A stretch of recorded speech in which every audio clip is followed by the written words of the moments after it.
आज हमारा लेक्चर वैसे भी बहुत इंपॉर्टेंट है। आज आप क्या देखने जा रहे हो इसके अंदर, जो रिफ्रैक्शन एट प्लेन सरफेस है, आपका सबसे इंपॉर्टेंट प्रॉब्लम वो है bird fish problem. Bird fish problem में हम लोग रिलेटिव मोशन का भी कंसेप्ट देखेंगे और अपरेंट पोजीशन का भी कंसेप्ट देखेंगे। बट पिछले लेक्चर का शॉर्टकट ध्यान कर लेना, ब्रह्मास्त्र याद रख लेना अपरेंट पोजीशन वाला, ठीक है ना। तो चलो स्टार्ट करते हैं। पहले मैं आपको इसका कंसेप्ट सिखाता हूँ, फिर इस पर प्रॉब्लम दिखाता हूँ किस तरीके से बनते हैं, फिर आप प्रैक्टिस करना, ठीक है। तो बर्ड फिश प्रॉब्लम के अंदर अब कंसेप्ट इस तरीके से चलता है, जैसे ये रही बर्ड जो कि कुछ हाइट के ऊपर उड़ रही है और इसकी हाइट जो है वो हम y ले लेते हैं। बर्ड जिस मीडियम में है, मैं इसको जनरलाइज कर रहा हूँ, म्यू बी ले लेते हैं, ठीक है। यहाँ पर पानी के अंदर एक फिश जो है वो कुछ डेप्थ x पर है, जिस मीडियम में है उसका रिफ्रैक्टिव इंडेक्स म्यू एफ ले लेते हैं। तो पहले पोजीशन पे काम करेंगे, फिर वेलोसिटी पे काम करेंगे, ठीक है ना। ये दोनों कंसेप्ट आ गए तो आपका एक सवाल तैयार। तो चलो स्टार्ट करते हैं। तो सबसे पहला काम जो हमें करना है वो निकालना है apparent position of image of fish as seen by bird.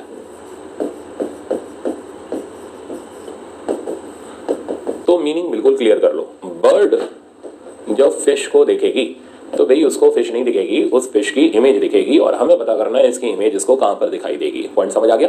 तो हमें पता करना है बर्ड को फिश की इमेज कहां पर दिखाई देगी। तो अब ब्रह्मास्त्र एक बार फिर लिख दे रहा हूं। तो apparent position of image of an object with respect to observer निकालने का हमारा तरीका, ऑब्जर्वर निकालने का हमारा तरीका था mu observer sigma x by mu. अब हम इस पे काम करेंगे। तो आ जाओ। तो apparent position of image of fish as seen by bird. तो मीनिंग क्लियर कर लो, फिर से कंफ्यूज मत होना। बर्ड को फिश की इमेज अपने से कितनी दूरी पर दिखाई देगी ये उसको इंडिकेट कर रहा है और इसे निकालने का तरीका पहले चेक कर लो। तो फिश ऑब्जेक्ट का काम कर रही है और बर्ड ऑब्जर्वर है। तो म्यू ऑब्जर्वर यानी बाहर जो रिफ्रैक्टिव इंडेक्स आएगा वो बर्ड के मीडियम का, और बर्ड के मीडियम का रिफ्रैक्टिव इंडेक्स हो गया म्यू बी। अब आप बर्ड से फिश तक के जितने एक्स बाय म्यू है सारे एक साथ लिख दो। तो यहाँ का रिजल्ट आ गया y बाय म्यू बी और अगला रिजल्ट आ गया मेरे पास x बाय म्यू एफ। अब इस मेथड का एक बड़ा जबरदस्त फायदा है, वो आपको बस 2 मिनट में बताता हूँ क्या फायदा है। तो ये रहा हमारा apparent position of fish as seen by bird. तो म्यू बी या फिर ऐसे सिंपल बोलूँ mu observer sigma x by mu. आगे बढ़ते हैं। अब फिश ने बर्ड को देखना है तो अपरेंट पोजीशन, तो सेकंड स्टेप में अगले पेज पे ही लेता हूँ। तो सेकंड स्टेप है apparent position of image of bird with respect to fish. Meaning है इसका फिश से बर्ड की इमेज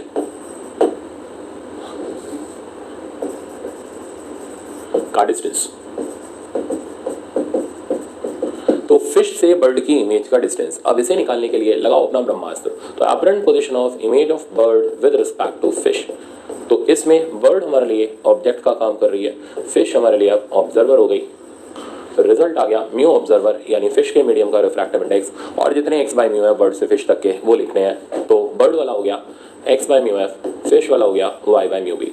अब जब मैं बोल रहा था कि एक बड़ी खासियत है वो ये है, चेक करना, ये रिजल्ट और ये रिजल्ट दोनों चेक कर लो। तो वापस से देख लो, ये रिजल्ट और ये रिजल्ट दोनों एक ही से है भाई। 2+3 या 3+2 एक ही चीज़ है। तो मतलब एक बार आपने कैलकुलेशन कर ली ना, दूसरी बार उस कैलकुलेशन का फायदा मिल जाएगा और एज इट इज हम रिजल्ट को उठा के लिख देंगे। तो अब आप जिस तरीके से कर रहे थे उसको छोड़ो, ये नया तरीका फॉलो करो, आपका प्रॉब्लम फटाफट से खत्म हो जाएगा। कोई कॉम्प्लिकेशन नहीं आएंगे, ये सोचना नहीं पड़ेगा कहाँ डिवाइड करना है, कहाँ मल्टीप्लाई करना है, कैसे मैनेज करना है, सब ऑटोमेटिकली मैनेज्ड है। तो आगे बढ़ते हैं और एक प्रॉब्लम उठाते हैं। तो प्रॉब्लम ये है, ये बर्ड और इधर पानी के अंदर फिश है। बर्ड की जो हाइट दे रखी है वो आपको दे रखी है 12 सेंटीमीटर और फिश की डेप्थ दे रखी है आपको 16 सेंटीमीटर। इधर का रिफ्रैक्टिव इंडेक्स वाटर का आपको दे रखा है 4/3, बार का रिफ्रैक्टिव इंडेक्स एज यूजुअल 1 दे रखा है। हमें दोनों काम करने हैं। पहली चीज फाइंड आउट पोजीशन ऑफ, या फिर बोलो apparent position of fish as seen by bird. और दूसरा प्रॉब्लम वही इसका रिपीटेड अपरेंट पोजीशन ऑफ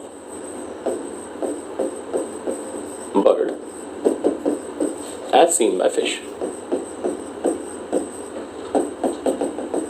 तो अब हमें इसको सिंप्लीफाई करना है, ठीक है ना। तो आई थिंक अब आप डायरेक्ट कर सकते हो, तो शुरू करते हैं। तो apparent position of fish as seen by bird, तो बाहर आ गया हमारा बर्ड का रिफ्रैक्टिव इंडेक्स जो कि कितना हो गया 1। अब आप x बाय म्यू लेते चलो, तो इधर का हो गया 12/1 और नेक्स्ट मेरे पास हो गया 16 डिवाइडेड बाय 4/3। तो ये 4 इधर कटा, ये 12 एंड 12 24। तो मतलब ये निकला कि बर्ड को फिश की इमेज अपने से 24 सेंटीमीटर पर दिखाई देगी, ठीक है। एक्चुअली में ये 28 सेंटीमीटर पर दिखाई दे रही है, 24 सेंटीमीटर पर, तो शिफ्ट हो गई 4 सेंटीमीटर से पास में, ठीक। अब दूसरा result, apparent position of bird as seen by fish. अब बाहर मीडियम फिश का आ जाएगा, फिश का मीडियम हो गया 4/3। अब अंदर की कैलकुलेशन एज इट इज उठा लो, तो 24, 3 8 या 24 और मेरे पास आ गया 32 सेंटीमीटर। तो फिश को बर्ड अपने से 32 सेंटीमीटर दूर दिखाई दे रही है, एक्चुअली में 28 है, 32 यानी और ऊपर दिखाई दे रही है। कितना ऊपर दिखाई दे रही है वो आप माइनस करके लिख सकते हो। तो आई थिंक ये इसका बड़ा सिंपल सा वर्जन है, आप आराम से इसको मैनेज कर लोगे। मैं धीरे धीरे प्रॉब्लम कॉम्प्लिकेटेड करते चले जाऊंगा, देखते जाना। अब नेक्स्ट एग्जांपल, अब नेक्स्ट एग्जांपल इस तरीके से है, ये भाई वेजिटेरियन वालों के लिए नहीं है, ये हमारे अगर कोई बंगाल साइड के बच्चे हैं तो उनको बड़ा अच्छा लगेगा। अब जो फिश है उसको हम थोड़ा सा डीप फ्राई करने जा रहे हैं, ठीक है ना। तो हमने फिश को एक ऑयल के अंदर डाल दिया, बस जोक है, सीरियस नहीं हो जाना, पता चले जा करके तुरंत ही मछली बनाने लग गए। तो ये फिश है, इसको हमने उठा करके डीप फ्राई करने के लिए ऑयल में डाल दिया, तो फिश पड़ी हुई है ऑयल में। अच्छा, ऑयल का रिफ्रैक्टिव इंडेक्स आपको इधर का दे रखा है समथिंग अराउंड 5/4। ये जो डेप्थ दे रखी है, ये डेप्थ 25 सेंटीमीटर। अच्छा, इसके ऊपर एक और मीडियम है, यानी वाटर पड़ा हुआ है। वाटर का डेप्थ आपको दे रखा है 12 सेंटीमीटर, रिफ्रैक्टिव इंडेक्स वाटर का एज यूजुअल 4/3। अब बेचारी बर्ड जो है वो कंफ्यूज हो गई, कहती यार ये तो बड़ा सारा बीच में मीडियम इंट्रोड्यूस कर दिया है। बर्ड की हाइट है 10 सेंटीमीटर, रिफ्रैक्टिव इंडेक्स है 1। अब सोचो, इसे अगर आप अपने मेथड से करते तो करते रह जाते हैं, अब मेरे मेथड से सीधे एक लाइन में खत्म। तो शुरू करते हैं। तो apparent position of fish as seen by bird, बाहर मीडियम आ जाएगा बर्ड का, वो हो गया 1। अब आप सीधे x बाय म्यू लेते चलो, तो यहाँ का x बाय म्यू हो गया 10/1, अगला x बाय म्यू हो गया 12 डिवाइडेड बाय 4/3 और लास्ट हमारे पास आ गया 25 डिवाइडेड बाय 5/4। तो फुल एंड फाइनल रिजल्ट आ गया, ये बन गया 10, ये 4 3 या 12, ये हो गया 9 और इधर हो गया 5 5 या 25 यानी 20। तो रिजल्ट आ गया हमारे पास 39। तो बर्ड को फिश अपने से 39 सेंटीमीटर पर दिखाई दे रही है। इसी तरीके से apparent position of bird as seen by fish, तो ये निकालोगे, तो इसे निकालने के लिए बस बाहर मीडियम चेंज कर दो, बाकी सब वैसा का वैसा ही है। तो इधर का मीडियम हो गया 5/4 और कैलकुलेशन आप देख ही रहे हो, एज इट इज हम लोग यहाँ से उठा लेंगे 39। अब मल्टीप्लाई करके आप इसका आंसर देते हो। तो I think apparent position of bird fish तो अच्छे से आ गई होगी। अब इसमें रिलेटिव मोशन का कंसेप्ट लगाते हैं, देखना। अब रिलेटिव मोशन का कंसेप्ट लगाने पर स्टूडेंट की बेचारी की हालत खराब हो जाती है। तो आप लोग जनरली क्या होते हो, हालत खराब हो जाती है, डरते हो इसमें, ठीक है ना। डरने की कोई जरूरत नहीं, मैं हूँ, संभाल लूंगा इसमें, बहुत आसान से ट्रिक दे रहा हूँ। देखो, अब सिचुएशन ऐसी है कि बर्ड और फिश में मैं हेडिंग डाल दे रहा हूं, तो रिलेटिव मोशन का कंसेप्ट देखना, ये भी कितना आसानी से एक लाइन में खत्म होएगा हमारा। तो रिलेटिव मोशन का ये कंसेप्ट इस तरीके का है, एरी बर्ड जो कि ऊपर की तरफ उड़ रही है विद सर्टेन वेलोसिटी वीपी, ऊपर भी जा सकती है, नीचे भी जा सकती है, कहीं भी जाए। सिमिलरली एरी फिश ये नीचे की तरफ जा रही है विद वेलोसिटी वीएफ, ठीक है। यहाँ का रिफ्रैक्टिव इंडेक्स म्यू एफ, यहाँ का रिफ्रैक्टिव इंडेक्स म्यू बी, ये हाइट y और ये डेप्थ x। अब हमें पता क्या करना है कि फिश को बर्ड की इमेज की क्या वेलोसिटी दिखाई देगी, यानी relative velocity of image of bird with respect to fish, और सिमिलरली दूसरा relative velocity of image of fish with respect to bird. मतलब जब ये लोग एक दूसरे को देखेंगे, पहले देख क्यों रहे हो, चले जाओ यहाँ से उठ करके, नहीं तो हम लोगों को ये सवाल जबरदस्ती के करने पड़ते हैं। क्या मतलब बर्ड और फिश से, रियल लाइफ में किसने बर्ड और फिश देखनी है, कोई काम का है, किसी काम का नहीं है, बट फिर भी ये चीज़ें हमें पढ़नी पड़ती हैं नीट एग्जाम को क्लियर करने के लिए।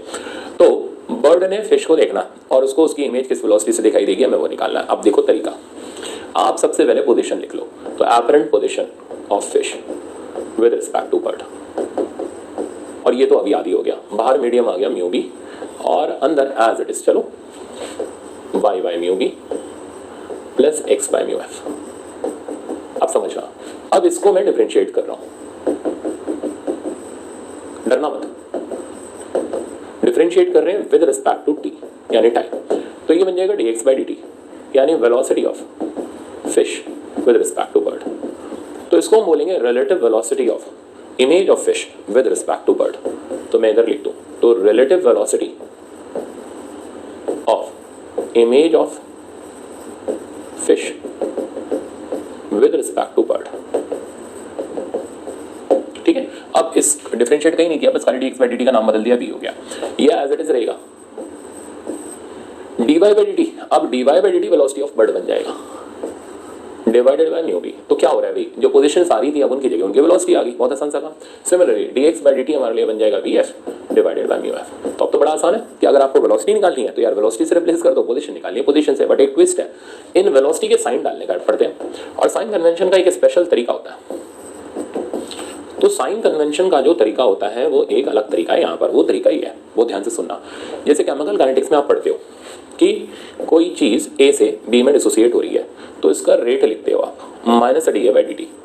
माइनस साइन ये इंडिकेट करता है कि भैया ए जो है टाइम के साथ साथ कंज्यूम हो रहा है, तो जो चीज़ समय के साथ कम होती चली जाती है उसके आगे माइनस साइन आता है। बस यही प्रिंसिपल है। अब चेक करो, ये चिड़िया ऊपर उड़ रही है तो इसकी पोजीशन समय के साथ साथ क्या बढ़ती चली जाएगी। तो जो चीज़ इंक्रीज करती चली जाएगी उसके लिए पॉजिटिव साइन, और जो चीज़ डिक्रीज करती चली जाएगी उसके लिए नेगेटिव। तो सिंपल बोलूं तो अगर ये बर्ड सरफेस से दूर जाएगी तो साइन पॉजिटिव, सरफेस के पास आएगी तो साइन नेगेटिव। ठीक है ना, ये ध्यान रखना। तो साइन कन्वेंशन का तरीका सरफेस से अवे तो पॉजिटिव, टुवर्ड्स सरफेस तो सरफेस के पास आने पर यही साइन हो जाएगा नेगेटिव। अब पहले चेक करो, तो अपनी फिश, अपनी हो या पराई हो, अपनी ये फिश, ठीक है ना, ये सरफेस से दूर जा रही है तो इस वीएफ का साइन यहाँ पर पॉजिटिव हो गया। बर्ड भी सरफेस से दूर जा रही है तो इसका साइन भी यहाँ पर पॉजिटिव हो गया। अगर यही वेलोसिटी नीचे की तरफ होती, इस तरीके से होता वीबी, तो इसका साइन नेगेटिव हो जाता। ये वीएफ ऊपर की तरफ होता, सरफेस के पास होता, तो अब इसका साइन नेगेटिव हो जाता। तो कब नेगेटिव कब पॉजिटिव, सरफेस से दूर जाने पर पॉजिटिव, पास आने पर नेगेटिव। और बाकी अब आप समझ गए कि हम पोजीशन हटा करके वेलोसिटी रिप्लेस कर लेंगे। तो चलो प्रॉब्लम फ्रेम कर लेते हैं। तो प्रॉब्लम ये रहा,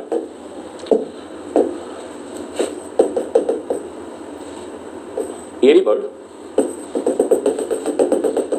और फिश यहां पर पानी के अंदर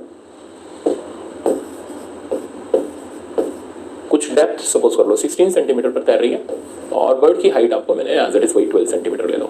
तो मैं यहाँ पर आपको पोजीशंस दे रहा हूँ, हाइट भी दे रहा हूँ। तो मेरा एम है कि चारों सवाल मैं आपसे करवा लूँ, 2 पोजीशन के और 2 वेलोसिटी के। ठीक है ना, दोनों मिलकर के आपको ये कंसेप्ट पूरा क्लियर कर देंगे। यहाँ का म्यू 4/3, यहाँ का म्यू एज इट इज 1।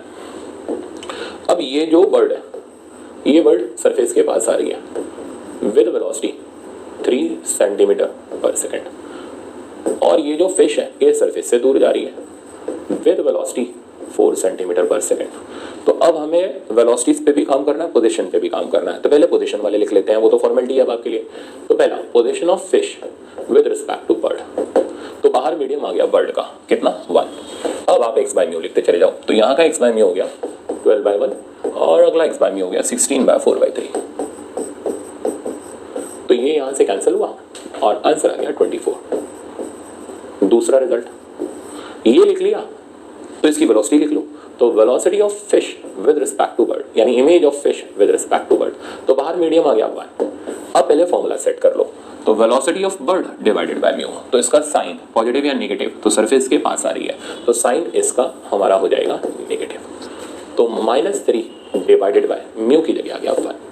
आगे बढ़ते हैं। अब सिमिलरली फिश की velocity divided by mu, fish surface से दूर जा रही है तो इसका साइन पॉजिटिव हो गया, तो +4/4/3। तो रिजल्ट ये कैंसिल आउट हो गया, आंसर आ गया हमारे पास 0। मतलब बर्ड को फिश की जो इमेज दिखाई देगी वो ना पास आती हुई दिखाई देगी ना दूर जाती हुई, एक जगह स्टिल दिखाई देगी। समझ आ गई मेरी बात? तो ये आया इसका ओवरऑल रिजल्ट। पर अभी 2 आए हैं। Third result, apparent position of image of bird with respect to fish. अब क्या होगा, बस बार मीडियम बदल दो, फिश का डाल दो, कितना 4/3 और एज इट इज 24। तो ये आ गया 32। वेलोसिटी निकालनी है, तो velocity of image of bird with respect to fish, तो ये हो गया 4/3 और एज इट इज कॉपी मार लो, पर वो तो 0 था। यानी इसमें फिश को बर्ड की इमेज भी रेस्ट पर दिखाई देगी, बर्ड को फिश की इमेज भी रेस्ट पर दिखाई देगी। तो ये था बच्चों हमारा बर्ड फिश प्रॉब्लम का, रिलेटिव मोशन का और पोजीशन का कंसेप्ट। आई होप आपको अच्छे से समझ आ गया होगा और ब्रह्मास्त्र भी अब आप सीख गए होगे। अब हम नेक्स्ट लेक्चर की तरफ चलेंगे जिसके अंदर हम लोग डिस्कस करेंगे ग्लास स्लैब। चलो, थैंक यू सो मच।